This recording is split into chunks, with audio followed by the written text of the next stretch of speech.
जय हिंद दोस्तों। आज हम बात करेंगे अर्थशास्त्र की। अर्थशास्त्र मतलब कि देखिए, अगर आप आरपीएफ कांस्टेबल पे फोकस करना चाहते हैं, एमपीएसआई पे फोकस करना चाहते हैं, एसएससी के कोई एग्जाम या जो है कोई भी एग्जाम पे आप जाना चाहते हैं, तो इकोनॉमी बहुत मैटर करेगा, उससे क्वेश्चन भर भर के आएंगे। तो आज हमारा ये पहला क्लास रहेगा। अर्थशास्त्र होता क्या है दोस्तों? देखिए, अर्थशास्त्र के जो है पैसे का उपयोग हम कैसे करते हैं, इसके द्वारा हमें बताया जाता है कि इकोनॉमी में जो है कैसे हम पैसे का प्रयोग करें। मतलब मिनिमम संसाधन में मैक्सिमम प्रोडक्शन ही इकोनॉमी कहलाता है।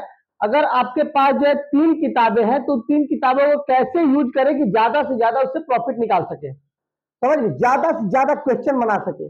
दोस्तों, आप लोगों के पास भी 24 घंटे का समय है। 24 घंटे में आप जो है मेन आपको पढ़ाई करनी है, तो किस हिसाब से अपना टाइम मैनेजमेंट करें कि ज्यादा से ज्यादा पढ़ाई कर सके और कितने स्मार्ट तरीके से कर सके। तो मैं 15-15 मिनट का वीडियो लाऊंगा, अप्रोक्स 35 से 40 वीडियो में पूरी इकोनॉमी कंप्लीट हो जाएगी।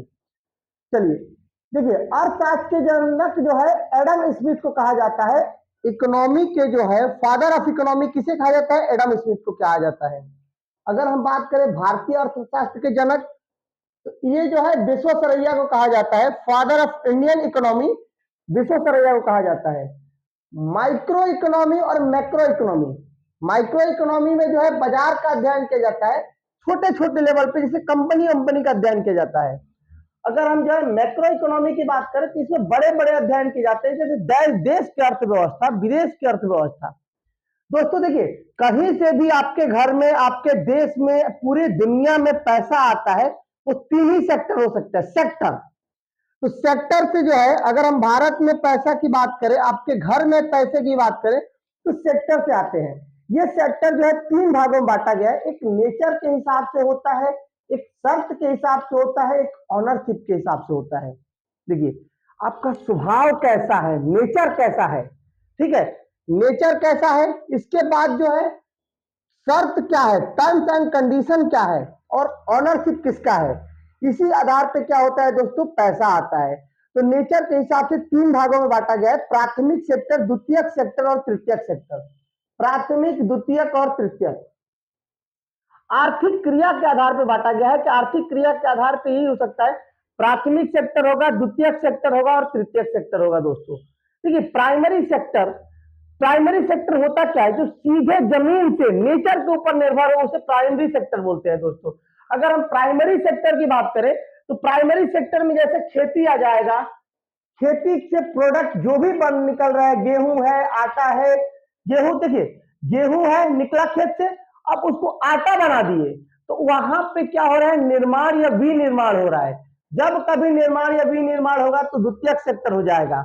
और तृतीयक सेक्टर की दोस्तों बात करें, तो थर्ड सेक्टर जो है उसे बोलते हैं, जिसे सेवा क्षेत्र बोलते हैं, जो ये दोनों की मदद करता है। अब हम बात करते हैं टर्म यानी शर्त के अनुसार, तो ये संगठित होगा और असंगठित होगा। या तो जो है संगठित क्षेत्र होगा या तो असंगठित क्षेत्र होगा, समझ गए। अगर हम बात करें ऑनरशिप की, तो सार्वजनिक क्षेत्र होता है, निजी क्षेत्र होता है, संयुक्त क्षेत्र होता है, सहकारी क्षेत्र होता है, ठीक है। ये स्वामित्व के आधार पर होता है दोस्तों। अब हम बात करते हैं प्राथमिक क्षेत्र, जैसे कि पूरी तरह से प्रकृति पे निर्भर हो, जैसे कि बकरी पालन हो गया, मुर्गी पालन हो गया, गाय पालन हो गया, किसानी हो गया, समझ गए, मधुमक्खी पालन हो गया, खनन हो गया। देखिए, खनन भी जो है पृथ्वी से हमें निकलता है, तो ये सब किस में आ जाएगा, प्राइमरी सेक्टर में आ जाएगा। कृषि, पशुपालन, खनन, बतख पालन, ये दोस्तों आएगा हमारा प्राइमरी सेक्टर में। अगर हम बात करते हैं द्वितीयक सेक्टर की, तो प्राथमिक से प्राप्त जो है वस्तुओं का या तो निर्माण हो या विनिर्माण हो। अगर निर्माण हो रहा है तो भी, और विनिर्माण हो रहा है, पुनः निर्माण के बाद विनिर्माण। जैसे कि आपको जो है कॉटन मिला, कॉटन जो है हमें प्राइमरी सेक्टर यानी पेड़ से मिला है। अब ये कॉटन को जो है हम फैक्ट्री में ले गए, फैक्ट्री से जो है उसको धागा बना, धागा बना के कपड़ा बना दिया, तो ये हमारा क्या हो गया, कपड़ा नया बना, निर्माण हुआ। और अगर गलती से कपड़ा फट गया, तो उसको दर्जी के पास गए बनवाने के लिए, रफू कराने के लिए, तो वहां पे रफू किया तो विनिर्माण कर दिया। दोस्तों समझ में आया। तो निर्माण और विनिर्माण जो है, जितनी भी फैक्ट्रियां होंगी वो किस में आएंगी, द्वितीयक सेक्टर में आएंगी। सभी कारखाने से जो है, जो कारखाने हैं, फैक्ट्रियां हैं, वो सब किस में आएंगी? निर्माण में आएंगी या विनिर्माण में आएंगी। ठीक है, अब हम बात करते हैं तृतीय क्षेत्र। दोस्तों तृतीय क्षेत्र जो है प्राथमिक क्षेत्र और द्वितीय क्षेत्र को मदद करता है। इसे हम बोलते हैं तृतीय सेक्टर या सर्विस सेक्टर भी बोलते हैं। जैसे दोस्तों मान के चलिए कि हम जो है ट्रक से जो है गेहूं को जो है खेत से फैक्ट्री तक लाना है, तो अगर हम गेहूं को ट्रक पे लादेंगे और उसको फैक्ट्री तक लाएंगे तो उससे हमें इजी पड़ जाएगा, यानी वो मदद किया प्राइमरी सेक्टर को भी, द्वितीय सेक्टर को भी मदद किया कि फैक्ट्री तक वो गेहूं लेके आया। वो ट्रक क्या हो गया, यानी परिवहन क्या हो गया? परिवहन हमेशा दोस्तों सेवा क्षेत्र में आता है। टीचिंग क्या हो गया? डॉक्टरी क्या हो गया? समझ गए? दुकान जहां पे आप सामान बेचोगे, समझ रहे हो? तो कोई भी चीज प्राथमिक से द्वितीयक आएगा, द्वितीयक से वो जो है जब तक वो बिकेगा नहीं तब तक कोई आपका फायदा नहीं होने वाला। तो बिकने के लिए जैसे बिकना शब्द आ जाएगा तो तृतीयक सेक्टर आ जाएगा दोस्तों। पुलिस हमारी हेल्प करती है, तृतीयक सेक्टर हो जाएगा। समझ गए? अब देखिए, अगर जो है तृतीयक में जो है सेवा क्षेत्र होता है, परिवहन, पुलिस, हॉस्पिटल, संचार, बैंक, ये सब तृतीयक सेक्टर में आ जाएगा। अब कोई भी आप डिपार्ट ले लीजिएगा जो है, आप जो है या तो जो है प्राथमिक सेक्टर या द्वितीयक सेक्टर या तृतीयक सेक्टर से आएगा, यानी या तो जो है कोई खेती किसानी में लगा होगा, या कहीं निर्माण भी निर्माण कर रहा होगा, या कहीं सर्विस दे रहा होगा। अब हम बात करते हैं दोस्तों संगठित और असंगठित। संगठित क्या होता है? जैसे कोई संगठन है, उसका नियम कानून फिक्स है कि वो कितना पेमेंट देगा, कितने समय के लिए छुट्टी देगा, कितना समय वर्क कराएगा, कब आना है, कब जाना है, ये क्या हो जाएगा दोस्तों? संगठित क्षेत्र हो जाएगा। अगर असंगठित की बात करें, कोई नियम कानून नहीं है, जैसे घर का दुकान है, जब मन तब खोल दिए, जब मन तब बंद कर दिए। समझ गए?